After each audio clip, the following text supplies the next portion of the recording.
नमस्कार विद्यार्थी मित्रांनो, Sagar Patil maths and reasoning क्लासेसमध्ये आपलं स्वागत आहे.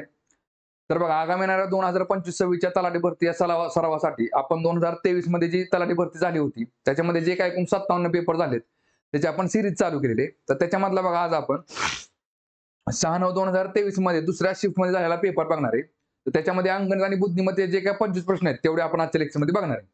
तर बघा, त्याच्या आधी आपलं जे ऍप्लिकेशन आहे Sagar Patil maths and reasoning नावाचं, तर बघा त्याच्यावरती तलाठी भरतीसाठी सेपरेट बॅच अवेलेबल आहे. सेम याचप्रमाणे कंबाईन गट ब व गट क साठी पण सेपरेट बॅच अवेलेबल आहे आणि सेम याप्रमाणे एमपीएससी सॅट साठी पण सेपरेट बॅच अवेलेबल आहे. तर बघा, एमपीएससी फी आपली 999 रुपये आहे. कंबाईनची फी आपली 999 रुपये आहे आणि तलाठी भरतीची फी आपली 499 आहे. ठीक आहे. तर बघा, आता पहिला प्रश्न बघू आपण. बघा काय दिले बघा प्रश्नामध्ये, मिक्सचर चॅप्टरचा क्वेश्चन आहे. In what ratio must a grocer mix two varieties of tea worth rupees 60 kilogram, 60 rupees per kilogram and 65 rupees per kilogram respectively, so that by selling the mixture at 68.20 per kilogram he may gain 10%. तर बघा लक्षात घ्या काय दिले. एका व्यक्तीने काय केले, 60 रुपये किलोचा चहा आणि 65 रुपये किलोचा चहा हे दोन्ही एकमेकांमध्ये मिसळले आणि ते तयार झालेले जे मिश्रण आहे ते 68.2 रुपयाला विकलेले, ज्याच्यामुळे त्याला काय झाले बघा, तर 10% नफा झालेला आहे.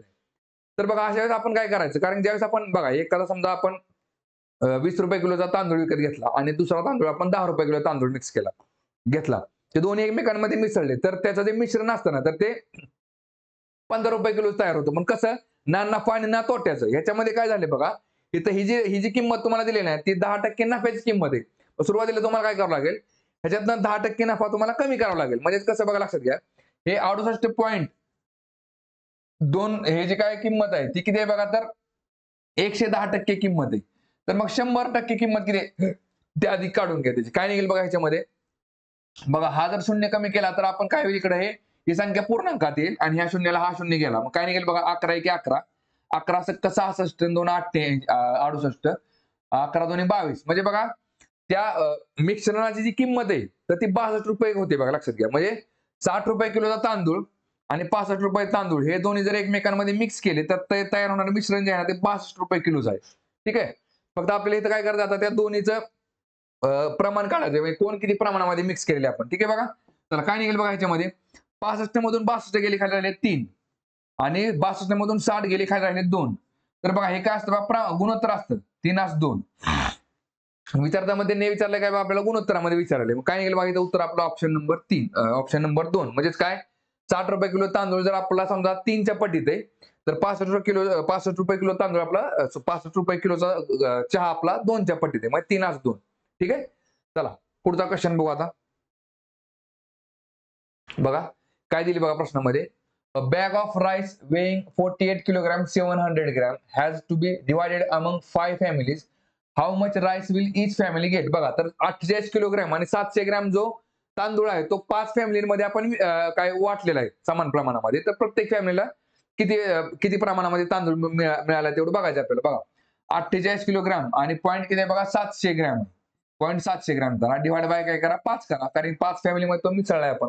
किती निघेल बघा माझ्याकडे, 5 × 5, 5 × 9 = 45, 3 राहिले, 5 × 35, 2 राहिले, 5 × 20. म्हणजे इथे किती आला बघा, 9 किलोग्राम आणि 740 ग्रॅम. ठीक आहे बघा, म्हणजे उत्तर किती असेल आपलं ऑप्शन नंबर 2, 9.740. ठीक आहे. चला पुढचा क्वेश्चन बघू आता. बघा काय दिले बघा याच्यामध्ये, A 725 meter long train passes through a 235 meter long tunnel in 48 seconds. Find the speed of the train in meter per second.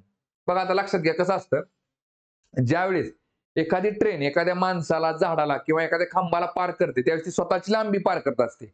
पण ज्यावेळेस ती ट्रेन एखाद्या बोगद्याला, एखाद्या प्लॅटफॉर्मला किंवा दुसऱ्या एखाद्या ट्रेनला जर पार करत असते ना तर त्यावेळेस ती स्वतःची लांबी प्लस त्या बोगद्याची, पुलाची किंवा त्या दुसऱ्या रेल्वेची लांबी तिला पार करावं लागते. मग थोडक्यात काय, त्यावेळेस आपल्याला दोन्ही लांब्यांची ऍडिशन करावं लागते. बघा इथं फॉर्म्युला कुठला असतो बघा.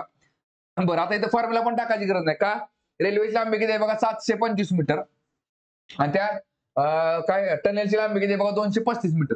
235 मीटर. किती आली बघा लांबी? तर 5 आणि 5 10, 3 2 5 आणि 1 6 आणि 7 आणि 2 9, म्हणजे 960 मीटर अंतर त्या रेल्वेला पार करायचे. ते लक्षामध्ये बघा, ही झाली आपली रेल्वे. रेल्वे जर एखाद्या माणसाला किंवा खांबाला पार करत असेल तर ती स्वतःची लांबी पार करत असते. इथं टनेल दिले, म्हणजे थोडक्यात आपल्याला काय दिलंय? बोगदा दिलाय त्यांनी. ज्यावेळेस ती ह्या बोगद्याला पार करते त्यावेळेस तिला ह्या बोगद्याची पण लांबी पार करावी लागते. ठीक आहे बघा. पण बघा लक्षात घ्या, आता समजा एखादा माणूस या टनेलला पार करतोय. ठीक आहे बघा. तर माणूस ज्या टनेलला पार करतो ना, तो त्यावेळेस तो फक्त टनेलची लांबी पार करत असतो. ठीक आहे. ठीक आहे बघा. पण ज्यावेळेस एखादी रेल्वे एका टनेलला पार करते ते स्वतःची लांबी प्लस टनेलची लांबी पार करत असते. आता मला सांगा, 960 मीटर पार करायला किती वेळ लागला? 48 सेकंद वेळ लागलेला आहे. इथं काय निघेल बघा, 960 मीटर अंतर पार करायला 48 सेकंद वेळ लागला. तर एका सेकंदामध्ये किती जाईल? एवढंच आहे याच्यामध्ये. काय निघेल बघा, 12 चोक 48 आणि इकडे झाले 12 8 96, परत झाले 4 1 4, झाले 4 2 8, म्हणजे 20 मीटर पर सेकंद तिचा वेग असेल. 20 मीटर पर सेकंद. इथं आपल्याला त्यांनी वेग कसा दिलेला? सेकंदामध्ये दिलेला आहे. त्याच्यामुळे आपण फक्त एवढंच काढलं, 960 मीटरला 48 सेकंद, तर एका सेकंदामध्ये किती? 20 मीटर. म्हणजे आपलं उत्तर येते ऑप्शन नंबर 3. ठीक आहे. चला पुढचा क्वेश्चन बघू आता. बघा काय दिले बघा प्रश्नामध्ये. 3 of the following 4 are alike in a certain way and thus form a group. Select the option that does not belong to that group. बघा आता यातले 4 मधले 3 जे आहेत ना, एक सेम पॅटर्न फॉलो करतात. एक वेगळा कुठला आहे तो शोधायचा आपल्याला. कुठला निघेल बघा याच्यामध्ये? बघा एस टी, टीच्या पुढे डब्ल्यू बघा, S T U V W, 3 घरं पुढे गेले की डब्ल्यू निघते. आणि डब्ल्यूच्या पुढे बघा एक्स जर बघितला आपण, यू व्ही डब्ल्यू एक्स, डब्ल्यूच्या पुढे लगेच एक्स असतो एक घर पुढे गेले की. बघा आता एन पासून पी बघा, एन ओ पी, 2 घरं पुढे गेले की पी निघतोय. आणि पी पासून आर बघा, पीच्या पुढे बघा पी, क्यू आणि आर, परत 2 घरं पुढे गेले की आर निघतोय. चला परत आता एल पासून ओ बघा, एल एम एन ओ, 3 घरं पुढे गेले की ओ निघतोय. आणि ओच्या पुढे जर बघितलं आपण तर बघा ओच्या नंतर लगेच पी असतं, ओ पी. इथे एक घर पुढे गेले की. आता बघा जी पासून जे जर बघितलं तर काय निघतं बघा, जी एच आय जे, 3 घरं पुढे गेले की काय निघतंय? जे निघतोय. आणि जे पासून जर के बघितलं आपण तर बघा जे नंतर लगेच के असतो एक घर पुढे गेले की. म्हणजेच काय निघतंय बघा तुम्हाला, वर 1 3, इथं 2 2, 1 3 1 3, म्हणजे उत्तर काय निघेल? आपलं ऑप्शन नंबर 2 निघेल. ठीक आहे. चला पुढचा क्वेश्चन बघू. बघा नंबर सिरीजचा क्वेश्चन आहे. काय दिले बघा याच्यामध्ये? Select the number from among the given options that can replace the question mark in the following series. चला ठीक आहे. काय निघते बघा याच्यामध्ये? 16 आणि 19 मध्ये बघा अधिक 3 चा फरक आहे. 19 आणि 24 मध्ये अधिक 5 चा फरक आहे. परत 24 अधिक 7 येते. परत 31 अधिक 9 येते. बरोबर आहे का? म्हणजे अधिक 3 अधिक 5 अधिक 7 अधिक 9, 3 5 7 9, नंतर काय निघेल? 11 निघेल. म्हणजे 41 अधिक 11 काय निघेल बघा इथं? 51 झाले. 51 म्हणजेच ऑप्शन नंबर 3. 3 5 7 9 11. ठीक आहे. चला पुढचा क्वेश्चन बघू आता. बघा बोर्ड मास चॅप्टरचा क्वेश्चन आहे. काय दिले बघा याच्यामध्ये? If A stands for plus, B stands for minus, C stands for multiplication and D stands for divide, what will come in place of the question mark in the following equation? बघा आता सुरुवातीला काय करायचं? हे number आधी लिहून घ्या बघा. 4 45 बघा, 4 45 9 3 आणि 1. आणि आता बघा ए म्हणजे काय दिले बघा? ए म्हणजे त्यांनी अधिक दिले, इथं अधिक लिहून टाका. चला डी म्हणजे काय दिले बघा? डी स्टँड फॉर डिवाइड, इथं डिवाइड लिहून टाका. चला बी काय दिले बघा? बी स्टँड फॉर मायनस, इथं मायनस लिहून टाका. आणि सी, सी काय दिले बघा? सी स्टँड फॉर इंटू, म्हणजे थोडक्यात काय? मल्टिप्लिकेशन, इथं लिहून टाका. आणि आता काय करा? ब्रॅकेट देऊन टाका. बघा पहिलं ब्रॅकेट कुठं बसेल बघा? इथे एक ब्रॅकेट बसेल आणि दुसरं इथे एक बसेल. काय निघेल बघा इकडं? 4 अधिक बघा 45 भागिले 9, 9 5 45, 5 आले, वजा 3 1 3 आले. म्हणजे किती झाले बघा? 4 आणि 5 झाले 9, 9 वजा 3 बरोबर किती झाले बघा? 6. 9 3 गेले, 6 राहिले, म्हणजे उत्तर येते आपलं ऑप्शन नंबर 4. ठीक आहे. चला पुढचा क्वेश्चन बघू. बघा काय दिले बघा याच्यामध्ये? प्रॉफिट अँड लॉस चॅप्टरचा क्वेश्चन आहे. If the cost price of 12 table is equal to the selling price of 16 tables, the loss percentage is. बघा आता साधं सिंपल आहे बघा. इथल्या खरेदी किंमत बघा, इथल्या खरेदी किंमत आणि इकडेल्या विक्री किंमत. ठीक आहे. बघा आता काय दिले बघा? If the cost price of 12 tables, म्हणजे बघा 12 टेबलची खरेदी किंमत. बघा 12 टेबलची खरेदी किंमत ही काय दिली बघा? Is equal to the selling price of 16 tables. तर काय ते बघा 16 टेबलच्या विक्री किमती एवढी आहे. इकडे 16 टेबल बघा, ही आणि ही सेम आहे. ठीक आहे बघा. आता लक्षात घ्या, आपण असं समजू 12 टेबलची खरेदी किंमत 12 रुपये आहे. हे पकडले आपण 12 रुपये. आणि तेवढीच काय आहे बघा, तर 16 टेबलची विक्री किंमत किती आहे तर 12 रुपये. ठीक आहे बघा, हे झालं. बरं, याचा अर्थ काय, आपण एका टेबलची खरेदी किंमत 1 रुपये पकडली, हे मांडलं आपण. आता फक्त काय करायचं, 16 ला 16 मॅच करून टाका. बघा 16 टेबलची खरेदी किंमत किती असेल मला सांगा. 12 टेबलची 12 रुपये, तर 16 टेबलची 16 रुपये असेल खरेदी किंमत. बरोबर आहे का. बघा आता वस्तूंची संख्या एक समान केली आपण, 16 टेबल 16 टेबल.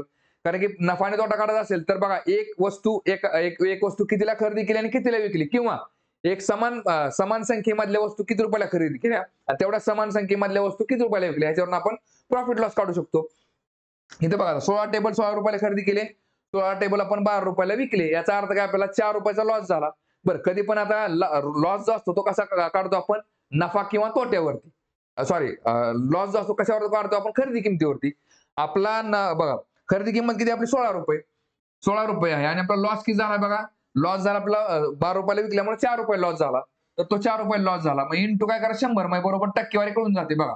4 एक्के 4, 4 × 16, परत 4 एक्के 4, हे झाले 25 × 100, म्हणजे 25% आपल्याला काय झाला, लॉस झाला. Option number 3. ठीक आहे. चला पुढचा क्वेश्चन बघू आता. बघा काय दिले बघा प्रश्नामध्ये. 3 of the following letter cluster are alike in some manner and hence form a group. Which letter cluster does not belong to that group? बघा आता 4 मधले 3 जे आहेत ना, एक समान सहसंबंध दाखवतात. एक कुठला वेगळा तेवढं फक्त बघायचं याच्यामध्ये. चला काय दिसते बघा याच्यामध्ये. बघा च्या पुढे येईल बघा HIJKL, 4 घरं पुढे गेले की L निघते. परत O बघा L च्या पुढे MNO, 3 घरं पुढे गेले की O निघते. चला परत आता X पासून B बघा, XYZAB, बरोबर 4 घरं पुढे गेले की B निघतोय. आणि B च्या पुढे E बघा AB, CDE, बरोबर 3 घरं पुढे गेले की E निघतोय. चला परत C पासून G बघा, CDEFG, बरोबर 4 घरं पुढे गेले की G निघला. आणि G पासून I बघा, GHI, बरोबर 2 घरं पुढे गेले की I निघतोय. म्हणजे आपल्याला कळून जातं इथं बघा 4 3 4 3 4 2, म्हणजे आपलं उत्तर ऑप्शन नंबर 3 असेल. तरी पण एकदा चेक करा T आणि X मध्ये बघा. T च्या पुढे X बघा, ST UVWX, बरोबर 4 घरं पुढे गेले की X निघाला.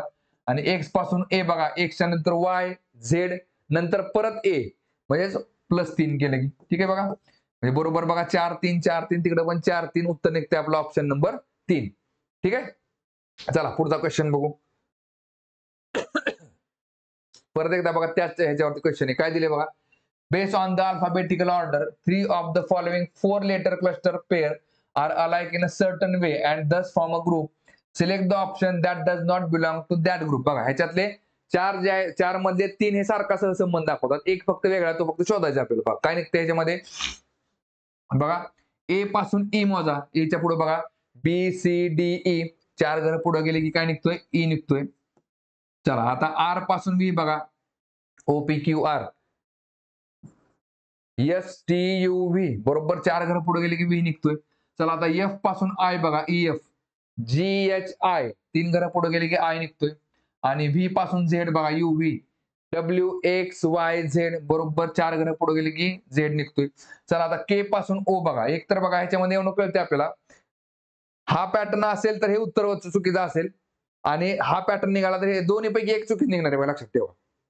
बघा O आणि K मध्ये बघा, O च्या पुढे K पासून O बघा, JK, LMNO, बघा 4 घरं पुढे गेले की O निघते. आणि D पासून H बघा, ABCD, EFGH, बघा परत 4 घरं गेले की H निघते. बघा इथं दिसतंय आपल्याला 4 4 4 4, म्हणजे आपलं उत्तर असेल ऑप्शन नंबर 2. पण तरी पण एकदा हे चेक करा. P पासून T बघा, OP, QRST, बरोबर 4 घरं पुढे गेले की T निघते. आणि G पासून K बघा, GHIJK, बरोबर 4 घरं गेले की K निघते. म्हणजे बरोबर आहे आपलं उत्तर किती निघते, ऑप्शन नंबर 2. ठीक आहे. चला पुढचा क्वेश्चन बघू आता. बघा परत एकदा नंबर सिरीजचा क्वेश्चन आहे. काय दिले बघा याच्यामध्ये. What should come in place of the question mark in the following series. बघा 3 च्या नंतर 8 दिलाय. ठीक आहे बघा, 3 च्या आणि 8 च्या मध्ये 3 अधिक 5 बरोबर 8 येते, 8 अधिक 10 बरोबर 18 येते, 18 अधिक 15 बरोबर 33 येते. मग 33 अधिक 20 केले की बरोबर काय निघेल बघा, 33 आणि 10 43, 43 आणि 10 53, 53 यायला पाहिजे. आणि 53 आणि 25 केले की बरोबर 78 निघते. ठीक आहे बघा, म्हणजे इथं उत्तर निघालं आपलं ऑप्शन नंबर 2. ठीक आहे, 5 10 15 20 ने वाढवत जायचे. चला पुढचा क्वेश्चन बघू आता. बघा सिलॉगिझम चॅप्टरचा क्वेश्चन आहे. काय दिले बघा प्रश्नामध्ये, read the given statements and conclusions carefully. You have to take the given statements to be true even if they seem to be at variance for commonly known facts. You have to decide which conclusions logically follow from the given statement. ठीक आहे बघा, statement काय दिले बघा ह्याच्यामध्ये आता, all rivers are mountains. बघा all rivers सर्व नद्या काय आहेत बघा तर डोंगर आहेत. All rivers are mountains. चला पुढे काय दिले बघा, सम माउंटेन्स आर हिल्स. बघा सम माउंटेन्स आर हिल्स. बघा काही माउंटेन हे हिल्स आहेत. Some mountains are hills. परत काय दिले बघा, no mountain is a beach. बघा माउंटेनचा आणि बीचचा काही संबंध नाही. ठीक आहे, माउंटेनचा आणि बीचचा काही संबंध नाही. याला म्हणतो आपण स्टँडर्ड डायग्राम. याच्यावर आधी सुरुवातीला काय करतो आपण, होकारार्थी निष्कर्ष चेक करतो. होकारार्थी निष्कर्ष कुठला आहे बघा, पहिला दुसरा नकारार्थी. ठीक आहे, चला आधी चेक करून बघा. सम हिल्स आर बीचेस. बघा सम हिल्स आर बीचेस आहेत का बघा, हिल्सचा आणि बीचेसचा काही संबंध आहे का, नाही. त्यामुळे पहिलं काय झालं बघा, चूक झालं. चला 2 नंबर चेक करा, no river is a beach. बघा no river is a beach. बघा रिव्हरचा आणि बीचचा काही संबंध नाही. बरोबर आहे का, कारण की बीचच्या सर्कलला बघा ह्या माउंटेनच्या सर्कलच्या आतमध्ये एंट्री नाही आणि रिव्हरचा जो सर्कल आहे तो आतमध्ये सेफ मध्ये बसलेला आहे. त्याच्यामुळे रिव्हर आणि बीचचा काही संबंध येणार नाही. त्यामुळे no river is a beach काय ते बरोबर येते. ऑप्शन काय निघेल बघा ह्याच्यामध्ये, only conclusion 2 is true. Option number 3. ठीक आहे, चला पुढचा क्वेश्चन बघू आता. काय दिले बघा ह्याच्यामध्ये, PU13 is related to UZ21 in a certain way. In the same way, EMS28 is related to RX36. Which of the following is VD34 related? ठीक आहे बघा, चला आता PU ला काय दिले बघा, PU13 ला UZ21 दिलेले. परत MS28 ला RX36 दिले आणि विचारले काय VD34 ला काय असेल. ठीक आहे बघा, चला आता पीच्या पुढं यू किती क्रमांक आहे बघा, पीच्या पुढं भाऊ पी QRSTU 5 घर पुढे गेले की यू निघाला. आणि परत यू पासून झेड बघा, यू VWXYZ बरोबर 5 घर पुढे गेले की झेड निघाला. तिथं पण तेच असणार आहे बघा. एम च्या पुढे आर बघितला आपण, एम NOPQR 5 घर पुढे गेले की एस च्या पुढे एक्स बघा, एस TUVWX बरोबर 5 घर पुढे गेले. हे चेक केले की डबल हे चेक करत बसायची गरज नसते. ठीक आहे, चला आता वीच्या पुढे 5 घर मोजा. वीच्या पुढे जर 5 घर मोजले आपण तर बघा VWXYZ झेड पासून नाही, थांबा एक मिनिट. हा MNOPQR. Which of the following is VD34. आता बघा वीच्या पुढे जर आपण 5 घर पुढे गेलो, UVWXYZ आणि नंतर ए येतोय बरोबर, UVWXYZ ए येतोय, ए इथं ए लिहून टाका. ठीक आहे बघा, चला आता ए कुठे आहे बघा, फक्त इथे. त्यामुळे आपलं उत्तर झालं ऑप्शन नंबर 3. तरी पण बघा डीच्या पुढे 5 घर मोजलं ABCD EFGHI निघतोय बघा, इथं आय आहे. आणि इथं काय दिसतंय बघा 24 आणि 8 21, 28 अधिक 8 36 आणि बरोबर 34 अधिक 8 केले काय निघते बघा 42. म्हणजे बरोबर ए आहे 42, आपलं उत्तर बरोबर आहे. ठीक आहे, चला पुढचा क्वेश्चन बघू आता. बघा टाइम अँड वर्क वरचा क्वेश्चन आहे बघा. काय दिले बघा, garrison of 1200 men has provisions for 15 days. एका चौकीवरती 1200 माणसांना पुरेल एवढं त्याच्यामध्ये त्यांनी वापरलेलं नाही, पण 1200 माणसांना पुढे एवढं अन्नधान्य आहे असं समजू आपण. त्याच्यामध्ये काय दिले बघा, how long will the provisions last if the garrison be increase by 600 men. तर त्या चौकीवरती बघा जर परत 600 माणसं वाढली तर ते अन्न त्यांना थोडक्यात किती दिवसामध्ये पुरेल. तर थोडक्यात काय बघा, 1200 माणसांना जे अन्न बघा थोडक्यात 15 दिवसात पुरते तेच अन्न बघा. 1200 मध्ये 600 वाढले म्हणजे 1800 माणसं झाली. तर 1800 माणसांना किती दिवसात पुरेल, x दिवसामध्ये पुरेल असा आहे त्याचा अर्थ. x जागेला ठेवा आणि 1800 आहे जे तू बरोबरच्या अलीकडे आणा. म्हणजे काय निघेल बघा, 1200 गुणिले 15 डिवाइड बाय किती आलं बघा 1800. इथं काय निघते बघा, चला ह्या 2 शून्याला हे 2 शून्य गेले, 6 2 12 6 3 18 परत 3 1 3 3 5 15 म्हणजेच 5 दुने 10 येते. एक्सची व्हॅल्यू किती झाली? 10 झाली. 10 म्हणजेच 10 दिवस पुरेल. Option number 3. ठीक आहे. चला पुढचा क्वेश्चन बघू आता. बघा नळ आणि टाकीवरचा क्वेश्चन आहे. काय दिले बघा याच्यामध्ये? A pipe could fill a newly built empty tank in 5 hours. Later the tank developed a leakage owing to which the pipe then took 6 hours to fill the tank. In how much time will the fill tank become completely empty because of the leakage? बघा आता एका नळाला एक टाकी भरायला 5 तास वेळ लागतो. ठीक आहे बघा आपण तो ए पकडू. आता दोन नळ आहेत बघा इथं. एक नळ हा टाकी भरतोय आणि दुसरा हा लिकेजचा नळ. ह्याला आपण ए पकडले, ह्याला आपण बी पकडलं. ठीक आहे बघा. आता काय झालंय बघा, हा नळ ए ने टाकी भरायला किती वेळ लागतो? तर 5 तास वेळ लागतो. ठीक आहे बघा. आणि बघा ए तर चालू आहे, पण जर लिकेज जर झालं खाली तर हे ए आणि बी हे दोन नळ जर चालू केले आपण तर ते दोन नळ चालू केल्यानंतर टाकी भरायला आपल्याला 6 तास वेळ लागतो. ठीक आहे बघा. आता लक्षात घ्या, इथं दुसरा नळ काय करतो? टाकी रिकामी करतोय.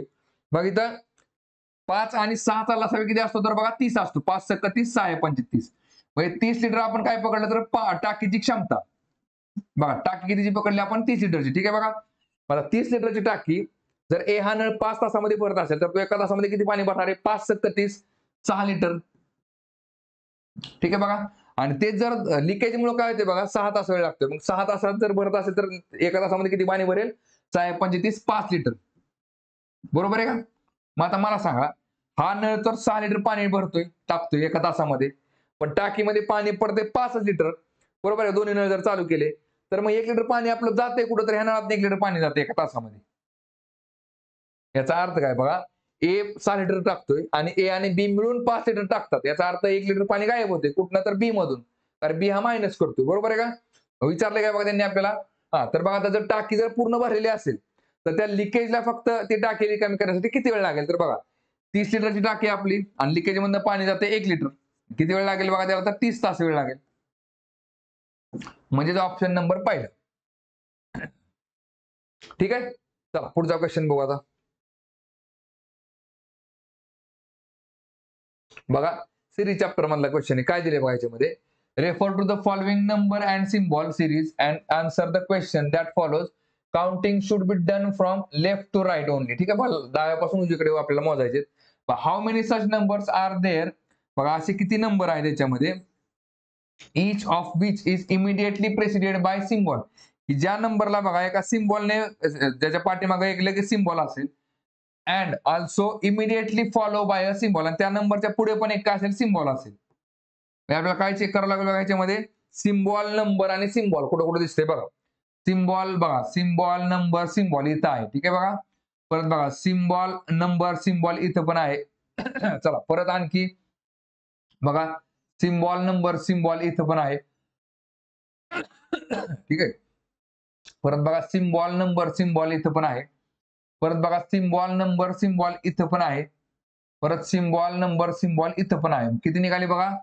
बघा हे झाला 1 2 3 4 5 आणि 6. म्हणजे उत्तर येते आपलं ऑप्शन नंबर 2. ठीक आहे. चला पुढचा क्वेश्चन बघू. बघा काय दिले बघा प्रश्नामध्ये? If the manufacturer gain 10%, the wholesale dealer gain 15% and the retailer gains 25%, then the cost of production of a table, the retail price of which is 1265. आता बघा काय दिले बघा, एका माणसाने एक वस्तू तयार केली. ठीक आहे बघा, त्याने ती 10% नफ्याने पुढे विकली. परत त्याने कुणाला विकली बाबा? होलसेल डीलरला विकली. होलसेल डीलरने परत ती बाबा 15% नफ्याने पुढे विकली. कोणाला? रिटेलर वाल्याला. रिटेलर वाल्याने काय केलं बघा, परत तीच वस्तू 25% नफ्याने पुढे विकली. आणि पुढे विकली कुणाला? कस्टमरला. पण ती विकलेली जी रक्कम आहे किंमत, तर किंमत किती आहे बघा? तर 1265 रुपये. आपल्याला विचारले काय? तर रिटेल प्राइस ऑफ तर आपल्याला काय करायचंय बघा? तर बघा सुरुवातीला जी रक्कम जी वस्तू तयार केली आपण, तर त्याची किंमत किती सुरुवातीची? तर आपण समजा आपण सुरुवातीला ती रक्कम आपण 1 रुपयाला काय केली? तयार केली. ठीक आहे बघा. त्याच्यावरती 10% नफा कमवला सुरुवातीला. ती रक्कम विकली आपण 110%ला. परत तिथं जी काय अमाऊंट असेल ना, ती परत पुढे कितीला विकली बघा? तर 15% नफ्याने, म्हणजे 115%ला. आणि परत इथून पुढे ती रक्कम कितीला विकली? 125%ला. ठीक आहे बघा. ह्याची व्हॅल्यू किती झाली बघा? तर 1265 रुपये. ठीक आहे. मग आता आपल्याला एक्सची व्हॅल्यू काढायची. काय निघेल बघा याच्यामध्ये? बघा एक्स इज इक्वल टू, आता हे काय करायचं बघा, हे सगळं बरोबरच्या अलीकडे जे आहे ते बरोबरच्या पलीकडे टाका. म्हणजे काय होईल बघा? उलट होईल सगळं. 1265 गुणिले 100/110 गुणिले 100/115 गुणिले 100/125. ठीक आहे बघा. चालतं काय निघेल बघा इथं. इथं काय निघते बघा. जर बरं इथं जर बघितलं आपण 5 आणि 2 7 आणि 6 आणि 1 7 म्हणजे बघा ह्याचा अर्थ काय, ह्याला 11ने भाग जातोय बघा या संख्येला. हे ते लक्षामध्ये बघा. बरं कारण इथं पण 11 दिसते बरोबर आहे का. ह्या शून्याला हा शून्य कॅन्सल केला आपण आणि इकडे 11ने का भाग जातो. एकाड एक संख्येची बेरीज करा. 1 आणि 6 7 झाले आणि 2 आणि 5 7 झाले. 7 आणि 7 गेले शून्य राहिलं. याचा अर्थ 11ने भाग जातोय. 11 एके 11 इथं झाले 11 एके 11 परत 1 राहिला. परत 16 झाले. 11 एके 11 आणि 5 16 परत 5 वर 5 55 11 5 55.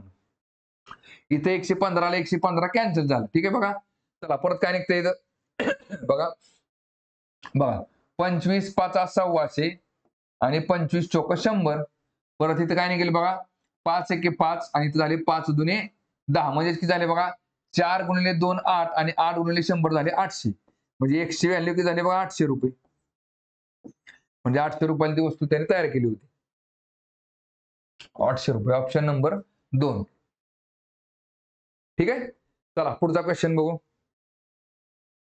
बघा 3 चॅप्टरचा क्वेश्चन आहे. काय दिले बघा याच्यामध्ये. What should come in place of question mark in the given series in order to make it logically complete. ठीक आहे बघा. आता इथं बघा काय दिसते बघा. ई पासून एच किती क्रमांक आहे बघा. ई एफ जी एच 3 घरं पुढे गेले की. एच पासून के बघा. एच आय जे के 3 घरं पुढे गेले की. के पासून एन बघा. के एल एम एन बरोबर 3 घरं पुढे गेले की एन निघते. मग एनच्या पुढे 3 घरं मोजा.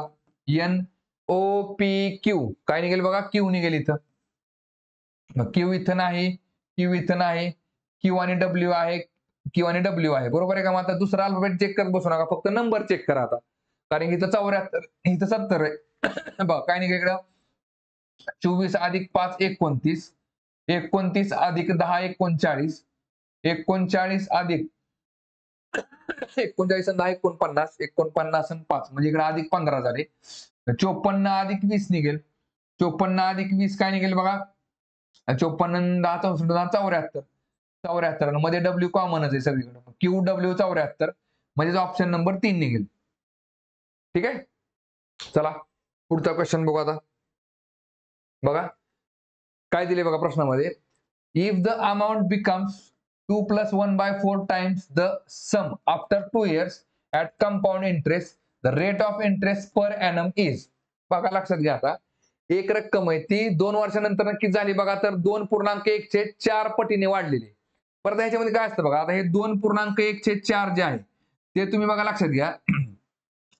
ह्याच्यामध्ये बघा आता हे जर अपूर्णांकामध्ये मांडलं तर आपण काय निघेल बघा. 4 2 8 आणि 1 9 9/4 येईल इथं. किंवा जर दशाच्या अपूर्णांकामध्ये म्हणलं तर 1/4 म्हणजे 0.25 असते. किंवा 9 ला जर 4 ने भागला तर काय निघेल बघा. 4 2 8 आणि 1 9 परत 4 2 8 आणि 4 25 म्हणजे 2.25 निघतं. ठीक आहे बघा. बरं आपण अपूर्णांकामध्ये घ्यायचं या ठिकाणी का. कारण कसं असतंय बघा. इथं 4 म्हणजे काय बघा. If the amount becomes 2 + 1/4 times the sum after 2 years. ठीक आहे बघा. हे 4 म्हणजेच काय मुद्दल आहे. ठीक आहे बघा. आणि 2 वर्षानंतर ती किती झाली बघा तर 2.25 पटीने वाढली. याचा अर्थ काय आहे तर 4 ची 9 झाली. याचा अर्थ तुम्हाला चक्रवाढ व्याजामध्ये 5 रुपये व्याज मिळालेले.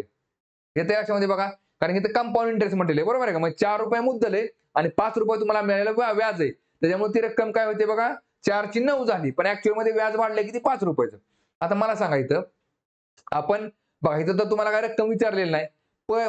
आणि रकमेचं आपल्याला पटीमध्ये प्रमाण माहिती आहे.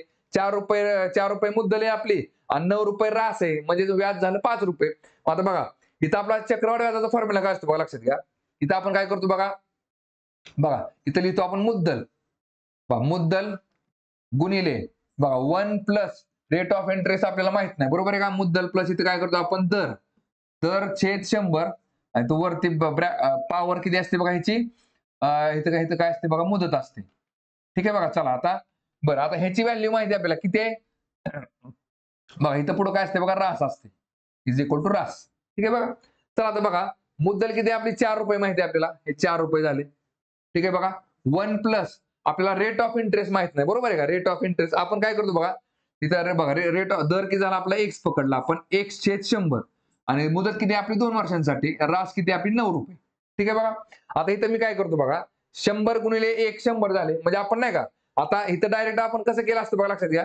हे 4 गुणिले 100 अधिक 1 सॉरी 100 अधिक 1/100 गुणिले 100 अधिक 1/100 असं केलं असतं आपण, बरोबर आहे का. समजा एखादी वस्तू आपण 10% दराने 2 वर्षांसाठी जर घेतली असेल तर ते चक्रवाढ व्याज विचारलं, आपण काय करतो बघा.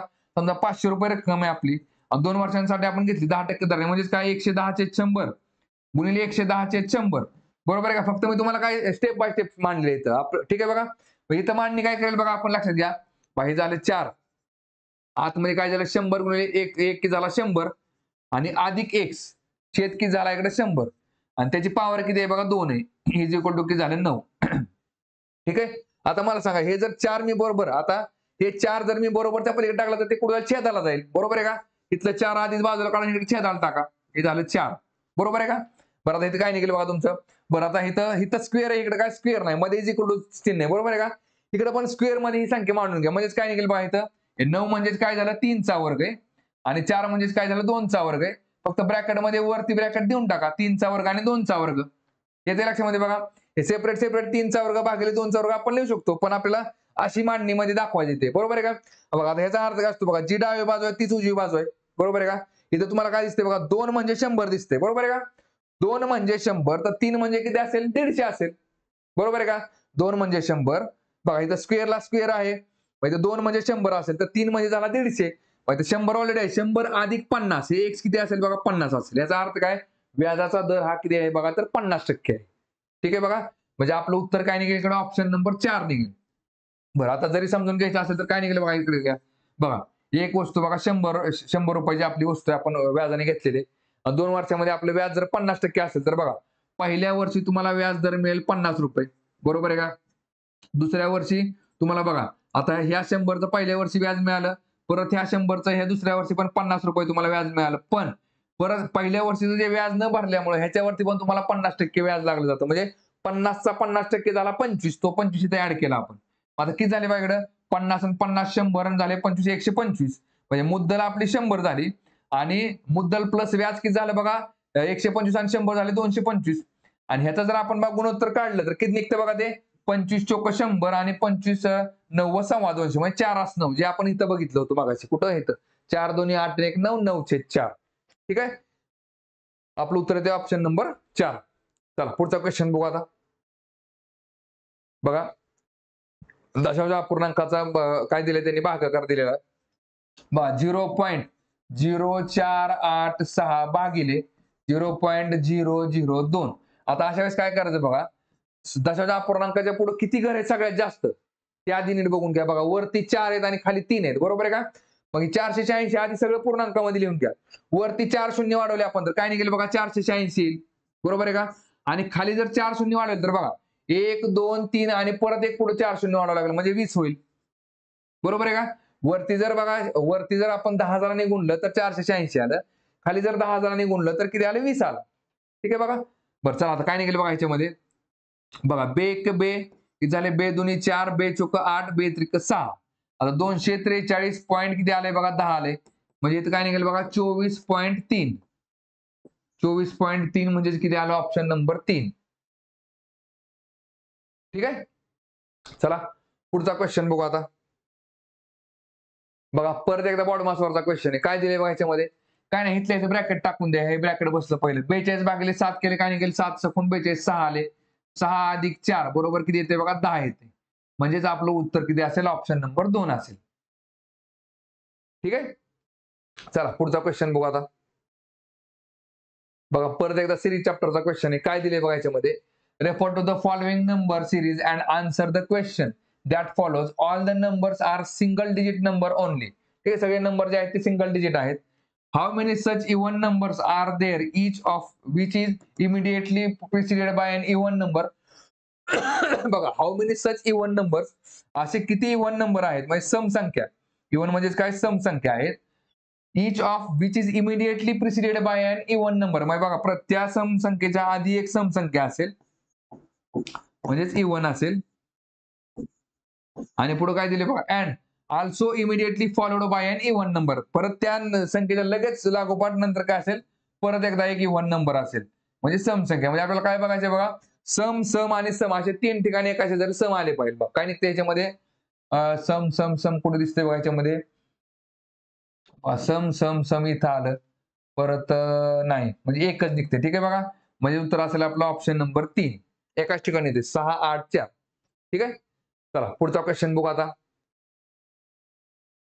बघा काय दिले बघा शब्द जोडीवरचा प्रश्न थोडक्यात नाही अल्फाबेटवरचा काय दिले बघा based on the alphabetical order 4 letter clusters have been given out of which 3 are alike in some manner and one is different. Select the one that is different. बघा थोडक्यात काय 4 मध्ये 3 जे आहेत ते सारखा सहसंबंध फॉलो करतात त्यातला एक फक्त वेगळा कुठला ते आपल्याला बघायचे.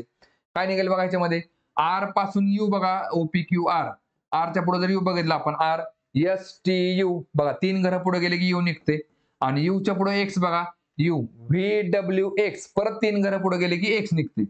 चला आता ओ पासून आर बघा ओच्या पुढे पी क्यू आर 3 घरं पुढे गेले की आर निघते आणि परत आरच्या पुढे डब्ल्यू बघा O P Q R S T U V W 5 घरं पुढे गेली की डब्ल्यू निघते. ठीक आहे चला याचा अर्थ काय 3 3 3 5 म्हणजे आता ह्याच्यावरनं आपलं उत्तर निघून जातं हे आहे का हे आहे. ठीक आहे चला बघा आता एल आणि ओ मध्ये बघा एल एम एन ओ 3 घरं पुढे गेले की ओ निघते. ओ पासून टी बघा O P Q R S T बरोबर 5 घरं पुढे गेले की टी निघते म्हणजे याचा अर्थ काय आपलं उत्तर किती असेल ऑप्शन नंबर 1 असेल. तरी पण आपण ऑप्शन नंबर 4 चेक करू बघा आय पासून एल बघा एच आय जे के एल बरोबर 3 घरं पुढे गेले की एल निघते आणि एल पासून जर क्यू बघितलं आपण L M N O P Q बरोबर 5 घरं पुढे गेले की क्यू निघते. ठीक आहे बघा मग 3 5 3 5 3 5 इथं ऑप्शन नंबर पहिला निघते त्याच्यामुळे तुम्हाला 3 3 दिसते. ठीक आहे चला पुढचा क्वेश्चन बघू आता बघा काय दिले बघा प्रश्नामध्ये 4 word pairs have been given out of which 3 are alike in some manner and one is different.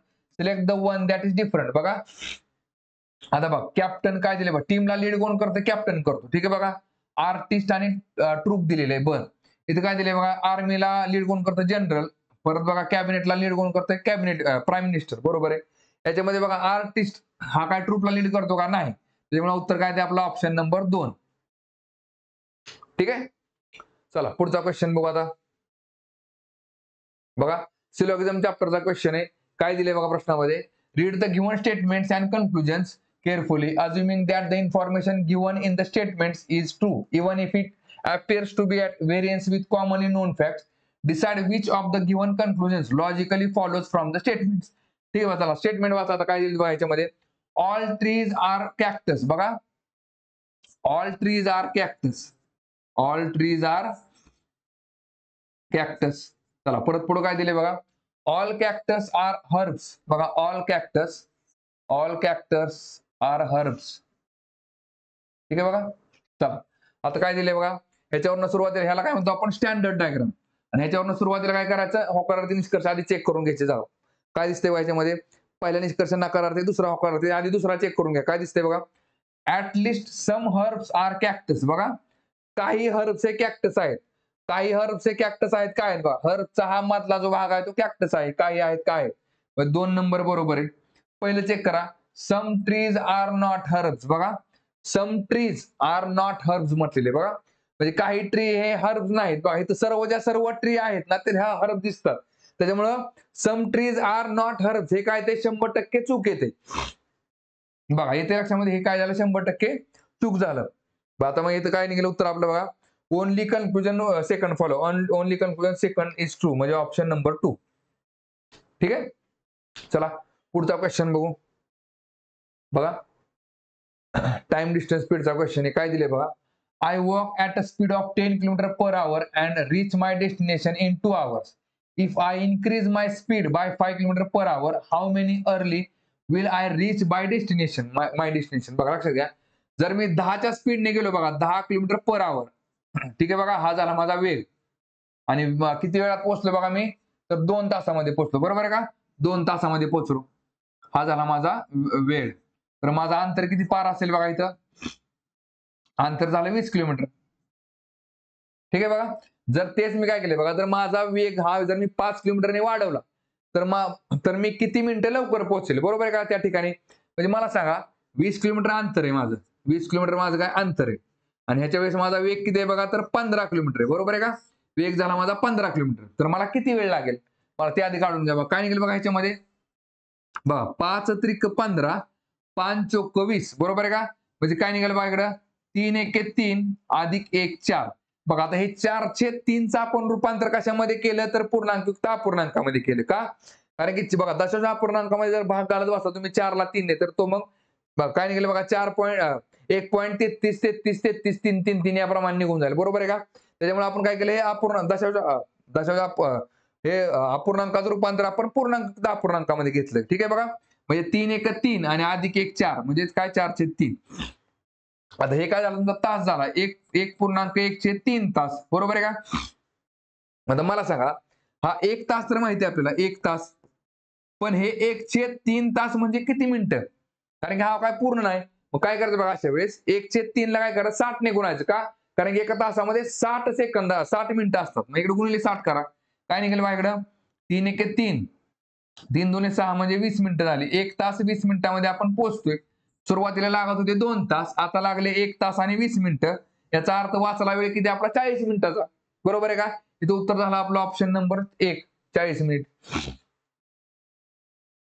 ठीक आहे. चला पुढचा क्वेश्चन बघू आता. नाही झाले क्वेश्चन. ठीक आहे. तर बघा परत एकदा बघा, शेवटी आपल्या ऍप्लिकेशन मध्ये तलाठी भरतीसाठी बॅच अवेलेबल आहे. बॅचची फी फक्त आपली 499 रुपये आहे. ते त्याचप्रमाणे कंबाईन गट व गट साठी पण सेपरेट बॅच अवेलेबल आहे. एमपीएससी साठी पण सेपरेट बॅच अवेलेबल आहे. आणि सगळ्यांची फी बघा, एमपीएससी ची फी आपली 999 रुपये आहे. कंबाईनची पण फी आपली 999 रुपये आहे. आणि तलाठी भरतीची बॅच फी आपली 499 रुपये आहे. ठीक आहे. थांबू आता आपण या ठिकाणी.